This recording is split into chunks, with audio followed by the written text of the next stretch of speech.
Hello বন্ধুরা, আমরা এসে গেলাম এখন সুজাতার পায়েস দান। সুজাতা ভগবান বুদ্ধকে পায়েস দান করেছিল, সেসব জায়গায় এসে গেলাম।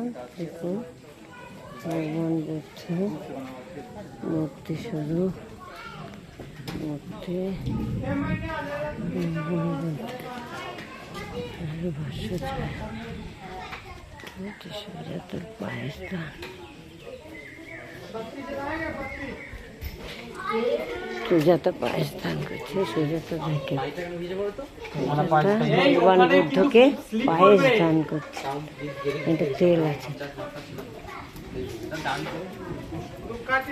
বলেছিলাম যে লং ভিডিও করবে। আরে আসছে না দুজন, তুমি না না না, এই যে দেখো এসছে, এই দেখো এসছে। সুজাতা পায়েস দান করছেন ভগবান বুদ্ধকে। এই পায়েস খেয়ে উনি ডঙ্গেশ্বরী গিয়ে 6 বছর সিদ্ধি লাভ করেছেন। ওদিকে যাবে না, ওদিকে যাবে না, ওদিকে যাবে না, এদিকে দেখো, ওদিকে যাবে না। মোমবাতি জ্বালানোর জন্য একটা মোমবাতি জ্বালানো নাকি 20 টাকা। ধরো, মোমবাতি জ্বালালে 20 টাকা।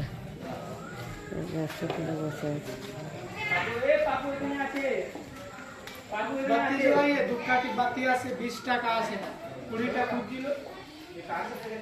जलाओ यहाँ पे, जलाया जाता है ना दीदी, कैंडल जलाओ यहाँ पे, अगरबत्ती वहाँ पे पेड़ के पास में, यहाँ से जलाओ तो वहाँ रहेगा। এই হলো সুজাতার পায়েস দানের স্থান।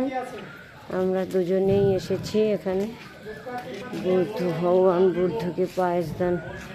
মানে না, আমি নমস্কার করে ধরো এটা দাদা। বন্ধুরা এবার দেখুন সুজাতার পায়েস।